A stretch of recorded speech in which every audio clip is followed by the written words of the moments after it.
Hello ಎಲ್ರಿಗೂ ನಮಸ್ಕಾರ. Welcome to my YouTube channel Amrutha Ravikumar YouTube channel. ನೀವೇನು ನಮ್ಮ ಚಾನಲ್ನ ಸಬ್ಸ್ಕ್ರೈಬ್ ಮಾಡದೆ ನೋಡ್ತಾ ಇದ್ದರೆ ದಯವಿಟ್ಟು ಸಬ್ಸ್ಕ್ರೈಬ್ ಮಾಡಿ ಅಂತ ಹೇಳ್ತಾ ಬನ್ನಿ ಇವತ್ತು ಇಡ್ಲಿ ಉಪ್ಪಿಟ್ಟು ಮಾಡೋದು ಯಾವ ಥರ ಅಂತ ತೋರಿಸ್ಕೊಡ್ತೀನಿ. ಇಡ್ಲಿ ಏನಾದರೂ ಮಿಕ್ಕಿದ್ರೆ ಏನು ಮಾಡಬೇಕು ಅದನ್ನು ಅಂತ ಉಳಿದಿರೋ ಇಡ್ಲಿ ಏನು ಮಾಡಬೇಕು ಅಂತ ಹೇಳ್ಬಿಟ್ಟು ನೀವು ಯೋಚನೆ ಮಾಡ್ತಾಯಿದ್ರಾ? ಹಾಗಾದರೆ ಬನ್ನಿ ಇಲ್ಲೊಂದು ಇಡ್ಲಿ ಉಪ್ಪಿಟ್ಟು ಸೂಪರ್ ಟೇಸ್ಟಿಯಾಗಿರೋಂಥ ಇಡ್ಲಿ ಉಪ್ಪಿಟ್ಟನ್ನ ಯಾವ ಥರ ಮಾಡೋದು ಅಂತ ನೋಡೋಣ. ಇದರಿಂದ ಟೇಸ್ಟು ತುಂಬಾ ಚೆನ್ನಾಗಿರುತ್ತೆ, ಉಳಿದಿರೋಂಥ ಇಡ್ಲಿನೂ ಖಾಲಿ ಆಗುತ್ತೆ ಅಲ್ವಾ. ಇವಾಗ ಇಡ್ಲಿ ಉಪ್ಪಿಟ್ಟು ಮಾಡೋಕ್ಕೆ ಏನೇನು ಬೇಕಪ್ಪ ಅಂತಂದರೆ ಇಡ್ಲಿನೆಲ್ಲ ಒಂದು 4-5 ಇಡ್ಲಿನ ಈ ಥರ ನೋಡಿ ನೀವು ಎಷ್ಟು ಜನ ಇದ್ದೀರಾ ಅದ್ರ ಮೇಲೆ, ಅಥವಾ ಉಳಿದಿರೋದನ್ನೆಲ್ಲನೂ ಮಾಡಬೇಕು ಅಂತಂದರೆ ಅದನ್ನು ಮಾಡ್ಬೋದು. ನಾನಿಲ್ಲಿ ಒಂದು 4-5 ಇಡ್ಲಿನ ಈ ಥರ ನುಣ್ಣಗೆ ಇದು ಮಾಡ್ಕೊಂಡಿದ್ದೀನಿ, ಅಂದರೆ ಪುಡಿ ಮಾಡ್ಕೊಂಡು ಇಟ್ಕೊಂಡಿದ್ದೀನಿ. ಇವಾಗ ಒಗ್ಗರಣೆಗೆ ಏನೇನು ಬೇಕಪ್ಪ ಅಂತಂದರೆ ಸಾಸಿವೆ, ಜೀರಿಗೆ, ಕಡಲೆಬೇಳೆನ ತೊಗೊಂಡಿದ್ದೀನಿ ಒಂದೇ ಸಲ. ಮತ್ತು ಇದು ಈರುಳ್ಳಿ, ಒಂದು ಈರುಳ್ಳಿನ ಕಟ್ ಮಾಡಿ ಇಟ್ಕೊಂಡಿದ್ದೀನಿ ಮೀಡಿಯಮ್ ಸೈಜಿಂದು. ಕರ್ಬೇವಿನ ಸೊಪ್ಪು, ಇದು ಮೆಣಸಿನ್ಕಾಯಿ. ಖಾರ ಇಲ್ಲ ಅಂತ ನಾನು ಇಷ್ಟೊಂದು ತೊಗೊಂಡಿದ್ದೀನಿ, ನೀವು ಖಾರ ಇದ್ದರೆ ಸ್ವಲ್ಪ ಹಾಕ್ಕೊಳ್ಳಿ. ನಿಮಗೆ ಉಪ್ಪು ಖಾರ ಹುಳಿ ನಿಮ್ಮ ಇಷ್ಟ, ಒಬ್ಬೊಬ್ಬರು ಜಾಸ್ತಿ ತಿಂತಾರೆ, ಒಬ್ಬರು ಕಡಿಮೆ ತಿಂತಾರೆ. ಹಾಗಾಗಿ ನಾನು ಈ ಮೆಣಸಿನ್ಕಾಯಿ ಖಾರ ಇಲ್ಲ ಅಂತ ಜಾಸ್ತಿ ತೊಗೊಂಡಿದ್ದೀನಿ ಅಷ್ಟೇ. ಮತ್ತು ಕೊತ್ತಂಬರಿ ಸೊಪ್ಪು, ಇದು ಒಂದು ನಿಂಬೆಹಣ್ಣು ಹುಳಿಗೆ. ಇವಾಗ ಮತ್ತು ರುಚಿಗೆ ತಕ್ಕಷ್ಟು ಉಪ್ಪು. ರುಚಿಗೆ ತಕ್ಕಷ್ಟು ಉಪ್ಪನ್ನ ತೋರಿಸಿಲ್ಲ ಅಂತೇಳಿ ನಾನು ಹಾಕಲ್ಲ ಅಂದ್ಕೊಂಬೇಡಿ, ಹಾಕ್ತೀನಿ. ಬನ್ನಿ ಇವಾಗ ಮಾಡೋದು ಹೆಂಗೆ ಅಂತ ನೋಡೋಣ.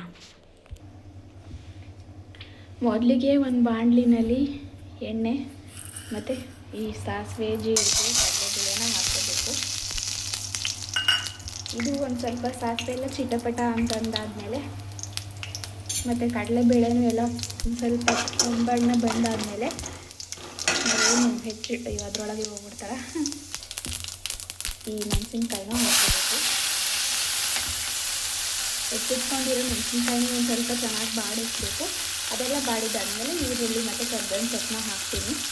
ಇವಾಗ ಈರುಳ್ಳಿ, ಕರ್ಬೇವಿನ ಸೊಪ್ಪು ಹಾಕ್ತಾಯಿದ್ದೀನಿ. ಇವಾಗ ಇದನ್ನೆಲ್ಲ ಚೆನ್ನಾಗಿ ಬಾಡಿಸ್ಕೊಬೇಕು.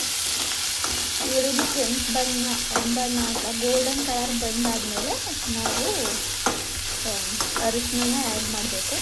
ನಾನು ಆಗಲೇ ಇಂಗ್ರೀಡಿಯೆಂಟ್ಸ್ ಹೇಳುವಾಗ ಅರಿಶಿನ ಎಲ್ಲ ಮಾಡ್ಕೊಂಡು ಅದೊಂದು ಆ್ಯಡ್ ಮಾಡ್ಕೊಳ್ಳಿ ಆಯಿತಾ. ಇವಾಗ ಇದಾಗಿದೆ. ಇದಕ್ಕೊಂದು ಸ್ವಲ್ಪ ಅರಿಶಿನ ಪುಡಿ, ರುಚಿಗೆ ತಕ್ಕಷ್ಟು ಉಪ್ಪನ್ನ ಹಾಕಬೇಕು. ಇವಾಗ ಇದಕ್ಕೆ ರುಚಿಗೆ ತಕ್ಕಷ್ಟು ಉಪ್ಪು ಹಾಕ್ಕೊತಿದ್ದೀನಿ. ಮತ್ತು ಕೊತ್ತಂಬರಿ ಸೊಪ್ಪು ಮತ್ತು ನಿಂಬೆ ರಸನ ಆ್ಯಡ್ ಮಾಡಬೇಕು. ನಿಂಬೆ ರಸ ಅದ್ರ ಬೀಜ ಬರ್ದಲೇ ಇರೋ ಥರ ಹಾಕಬೇಕು. ಆ್ಯಡ್ ಮಾಡಿ ತೋರಿಸ್ತೀನಿ. ಇವಾಗ ನಿಂಬೆ ರಸನೂ ಆ್ಯಡ್ ಮಾಡ್ತಿದ್ದೀನಿ ಒಂದು ಪೂರ್ತಿ. ಇದಾದಮೇಲೆ ಇಡ್ಲಿ ಏನು ಮಾಡ್ಕೊಂಡಿದ್ದೀನಲ್ಲ ಪುಡಿ ಇದೆ ಅದನ್ನು ಹಾಕಬೇಕು. ಪೌಡರ್ ಮಾಡ್ಕೊಂಡಿರೋ ಇಡ್ಲಿ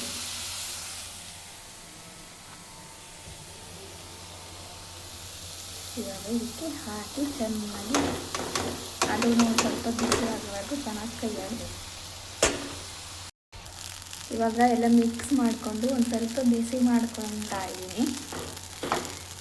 ಬಿಸಿ ಎಲ್ಲ ಆಯಿತು ಮಾಡಿದ್ದು. ಇಡ್ಲಿ ಉಪ್ಪಿಟ್ಟು ರೆಡಿ ಆಗಿದೆ. ಇವಾಗ ತಟ್ಟೆಗೆ ಟ್ರಾನ್ಸ್ಫರ್ ಮಾಡ್ಕೊಳ್ಳೋಣ ಆಯಿತಾ. ಇದನ್ನು ಬಿಸಿ ಬಿಸಿಯಾಗಿದ್ದಾಗಲೇ ತಿಂದರೆ ತುಂಬಾ ಚೆನ್ನಾಗಿರುತ್ತೆ. ಸೊ ನೋಡಿದ್ರಲ್ಲ, ಈಸಿಯಾಗಿ ಮಾಡುವಂಥ ಇಡ್ಲಿ ಉಪ್ಪಿಟ್ಟು ರೆಸಿಪಿನ. ಇದನ್ನು ಬಿಸಿ ಬಿಸಿಯಾಗಿದ್ದಾಗಲೇ ತಿಂದರೆ ತುಂಬಾ ಚೆನ್ನಾಗಿರುತ್ತೆ. ಈ ವಿಡಿಯೋ ನಿಮಗೇನ ಈ ಒಂದು ಇಡ್ಲಿ ಉಪ್ಪಿಟ್ಟು ರೆಸಿಪಿ ನಿಮಗೇನಾದರೂ ಇಷ್ಟ ಆಗಿದರೆ ಪ್ಲೀಸ್ ಒಂದು ಲೈಕ್ ಮಾಡಿ, ಶೇರ್ ಮಾಡಿ. ಹಾಗೆಯೇ ನಿಮ್ಮ ಒಂದು ಸಬ್ಸ್ಕ್ರಿಪ್ಷನ್ ತುಂಬಾ ಇಂಪಾರ್ಟೆಂಟು. ನೀವು ಮಾಡ್ಕೊಳ್ಳಿ, ನಿಮ್ಮ ಫ್ರೆಂಡ್ಸ್ಗೂ ಮತ್ತು ನಿಮ್ಮ ರಿಲೇಟಿವ್ಸ್ಗೂ ಅವರು ಮಾಡ್ಕೊಳ್ಳಿ, ಅವರಿಗೂ ಅಂತೂ ಈ ವಿಡಿಯೋನ ಶೇರ್ ಮಾಡಿ. ಸೊ ಸಿಗೋಣ ಮುಂದಿನ ವಿಡಿಯೋದಲ್ಲಿ.